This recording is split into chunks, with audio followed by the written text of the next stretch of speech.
नमस्कार, आप देख रहे हैं आई इंडिया और मैं हूं पंकज सिंह गौर और मैं प्रियांशु मिश्रा।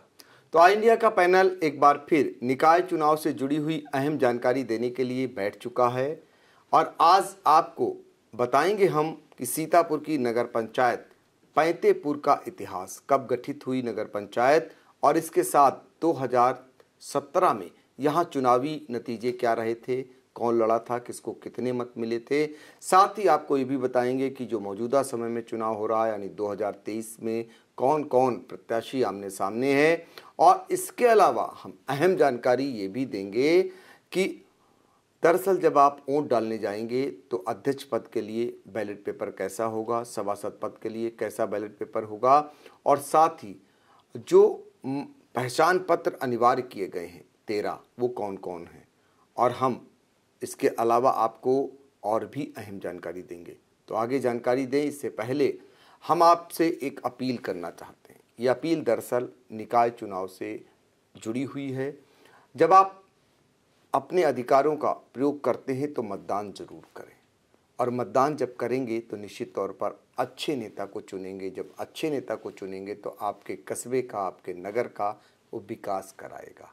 फिलहाल पैंतेपुर की अगर बात करें तो 70% से अधिक मतदान लोगों ने किया था। हम उम्मीद करेंगे कि ये रिकॉर्ड टूटेगा और आप लोग इतिहास रचेंगे। चलिए आगे ले चलते हैं आपको और बताते हैं आपको कि नगर पंचायत पैंतेपुर का गठन कब हुआ। तो देखिए यहाँ 11 वार्ड हैं और यहाँ पर अगर बात करें तो 1 जनवरी 1989 में नगर पंचायत की स्थापना हुई और पहला चुनाव भी उसी समय हो गया। मौजूदा समय में ये जो नगर पंचायत है सबसे कम मतदाता, यहाँ जितनी भी नगर पंचायतें 5 हैं सीतापुर में, उनमें सबसे कम मतदाता इसी नगर पंचायत में है। उनकी संख्या 10,979 है।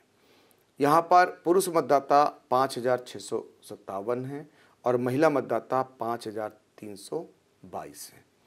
मतदान केंद्र 4 बनाए गए हैं और मतदान स्थल 12 बनाए गए हैं। कुल प्रत्याशी यहाँ पर 3 हैं। तो त्रिकोणीय मुकाबले के बीच यहाँ पर कौन बनेगा चेयरमैन, ये फिलहाल मतदाता 4 मई को बैलेट बॉक्स में अपना मत डालकर तय कर देंगे। 13 मई को नतीजे आएंगे। तो अपने सहयोगी प्रियांशु मिश्रा के पास चलते हैं, उनसे जानकारी लेते हैं कि 2017 में जब चुनाव हुआ निकाय का तो यहाँ पर स्थितियाँ क्या बनी थी, कौन कितना मत पाया था, कौन जीता था। जी, 2017 की बात करें तो नगर पंचायत पैंतेपुर की जो सीट थी वो अन्य पिछड़ा वर्ग यानी ओबीसी के लिए आरक्षित थी और चूंकि यह जिले की सबसे छोटी नगर निकाय है, यहाँ पे पिछली बार 2017 में 9,918 मतदाता थे कुल, जिसमें से 7,010 मतदाताओं ने अपने मत का प्रयोग किया था। 210 वोट इनवैलिड हो गए थे और 16 मतदाताओं ने नोटा पर मुहर लगाई थी। तो वैलिड वोट जो है 6,800 थे, जिसमें से अगर प्रतिशत की बात करें तो 70.68%, करीब 71% मतदाताओं ने अपना मतदान किया था और ये जो नगर निकाय है जिले में दूसरे नंबर पर रही थी 2017 में। अब हम प्रत्याशियों की बात करते हैं तो पिछली बार छोटी सी नगर निकाय में 7 प्रत्याशी मैदान में थे। बात करते हैं सबसे पहले मोहम्मद अफजल, जो कि निर्दलीय रूप से चुनाव लड़े थे। इन्हें 2197 मत प्राप्त हुए थे। वहीं पे दूसरी उरुज आलम लड़े थे, ये भी निर्दलीय प्रत्याशी, 2089 मत इन्हें मिले थे और केवल 108 मतों से मोहम्मद अफजल ने चुनाव जीतकर जो है वहाँ पे अध्यक्ष बने थे। 108 मतों से तो नज़दीकी जीत हुई थी। तीसरे नंबर पे योगेश कुमार, ये भी निर्दलीय लड़े थे, 1,289 मत इन्हें मिले थे और उसके बाद जो 4 प्रत्याशी हैं उन्हें कोई खास मत नहीं मिल सके। तो जो है पिछली बार की बात करें तो मौलाना मोहम्मद अफजल जो है 108 मतों से जीतकर चेयरमैन बने थे। बिल्कुल, तो ये हैं देखिए नतीजे पिछली बार के और मौजूदा समय में कौन कौन प्रत्याशी है ये हम बता देते हैं। तो जैनब जहां ये निर्दलीय रूप से लड़ रही हैं और आपको बता दें कि इन्हें भारतीय जनता पार्टी ने ना कि टिकट दिया था बल्कि सिंबल भी दिया था, लेकिन इन्होंने सिंबल को ठुकरा दिया, सिंबल नहीं लिया और निर्दलीय रूप से यहाँ पर ताल ठोक रही हैं जैनब जहां, और ये उरूज आलम की पत्नी हैं जी। और इसके अलावा फिरदौस जहां की अगर बात करें, ये सपा से प्रत्याशी हैं। इनके पति मोहम्मद अफजल पहले भी चेयरमैन रहे हैं और एक बार और भी चेयरमैन रह चुके हैं, तो वो हैं। और समीना ये हैं AIMIM की प्रत्याशी। तो 3 के बीच में कांटे की टक्कर है और यहाँ पर सभी जानते हैं कि 2 जो प्रत्याशी ऊपर वाले हैं उनके बीच मुकाबला है और मुकाबले में किसके सिर पर ताज जो है सजेगा ये फिलहाल मतदाता तय करेंगे। लेकिन इतना ज़रूर है, ज़ैनब जहां ने भारतीय जनता पार्टी का सिंबल ठुकरा दिया, निर्दलीय रूप से चुनावी मैदान में हैं, उनकी कोई रणनीति रही होगी और फिलहाल ये मुस्लिम बाहुल इलाका है और ऐसे में यहाँ पर 4 मई को मतदाता अपना चेयरमैन बैलेट बॉक्स में तय कर देंगे। अब हम आपको फिर एक बार अपने सहयोगी प्रियांशु मिश्रा के पास लेकर चलेंगे जो बताएंगे कि अध्यक्ष पद के लिए बैलेट पेपर किस कलर का रहेगा और सभासद पद के लिए बैलेट पेपर किस कलर का रहेगा, ये जरा बताएं। नगर पंचायत पैंतेपुर के मतदाताओं के लिए आपको बता दें कि जो अध्यक्ष पद का बैलेट पेपर होगा वो आपका सफ़ेद रंग का होगा और सभासद पद का जो बैलेट पेपर होगा वो गुलाबी रंग का होगा। तो 2 ही बैलेट पेपर रहेंगे, अध्यक्ष पद का सफ़ेद और सभासद पद का गुलाबी। तो कतई कंफ्यूजन में ना रहें, दिग्भ्रमित ना हो, या महत्वपूर्ण जानकारी आपको हर खबर में आई इंडिया उपलब्ध करा रहा है, इसे अपने तक रखें और दूसरों तक पहुंचाएं। और हाँ, पिछली बार आप नंबर 2 पे रहते हैं पैंतेपुर के मतदाता, इस बार उम्मीद है कि आप नंबर 1 पे जिले में रहेंगे। बिल्कुल, मतदान की बात हो रही, मतदान में ज़्यादा मतदान कर नंबर 1 बन सकते हैं।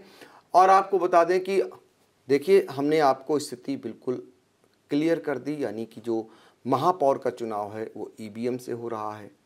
नगर पालिका और नगर पंचायत, इनके जो अध्यक्षों के बैलेट पेपर है इसके जरिए चुनाव हो रहा है और इनके कलर क्या हैं ये इसलिए ज़रूरी है क्योंकि सीतापुर में 6 नगर पालिकाएँ हैं और 5 नगर पंचायत, और हमने हर एक वीडियो में आपको अलग अलग बताया है। इसीलिए तो देखिए, नगर पंचायत जो है वहाँ के जो अध्यक्ष हैं उनका सफ़ेद रंग का रहेगा और जो सभासद हैं वो चाहे नगर पंचायत के हों या फिर नगर पालिका के हों, उनका बैलेट पेपर गुलाबी रहेगा। और जो नगर पालिका है उनका हल्का हरे रंग का होगा, यानी नगर पालिका के अध्यक्ष पद के प्रत्याशी का बैलेट पेपर हल्के हरे रंग का होगा। इसलिए जानकारी के लिए, चूँकि जब वोट डालने जाएं तो आपको पता चल सके। अब हम आपको बताते हैं वो 13 पहचान पत्र कौन हैं जो मान्य हैं जब आप वोट डालने जाएंगे, वो अनिवार्य हैं। तो इनके बारे में बताते हैं आपको। एक तो आपका मतदाता पहचान पत्र, दूसरा आधार कार्ड, पासपोर्ट, ड्राइविंग लाइसेंस और पैन कार्ड, सार्वजनिक क्षेत्र के बैंक या पोस्ट ऑफिस द्वारा जारी फोटोयुक्त पासबुक, फोटोयुक्त स्वतंत्रता संग्राम सेनानी पहचान पत्र, फोटोयुक्त शस्त्र लाइसेंस, राशन कार्ड, सरकारी व निजी कंपनियों निकाय कर्मियों को जारी फोटोयुक्त पहचान पत्र, पेंशन अभिलेख, दिव्यांग प्रमाण पत्र, श्रम मंत्रालय का स्वास्थ्य बीमा कार्ड, NPR का स्मार्ट कार्ड, जनप्रतिनिधियों को जारी सरकारी पहचान पत्र, ये जो है पहचान पत्र मान्य होंगे जब आप वोट डालने जाएंगे। तो फिलहाल हमने आपको सारे वीडियो में आपको निकाय चुनाव से जुड़ी हुई अहम जानकारी दी है और फिर एक बार दर्शकों को बताना चाहेंगे कि 4 मई को जब मतदान होगा, हर 2 घंटे का अपडेट मतदान प्रतिशत का आप तक पहुंचाने का काम आई इंडिया करेगा। और ये भी बता दें आपको कि क्षेत्र की जो भी महत्वपूर्ण जानकारी होगी वो भी सबसे पहले आपको घर बैठे आपके मोबाइल पर पहुंचाने का काम आई इंडिया करता आया है और करता रहेगा, बशर्ते आपका प्यार और इसी तरीके का स्नेह मिलता रहे। और हम उम्मीद करेंगे कि हमारे चैनल को आप लाइक भी करेंगे, सब्सक्राइब भी करेंगे और हमें सुझाव रूप में कमेंट भी करेंगे। तो हम लोगों को दीजिए इजाज़त। नमस्कार।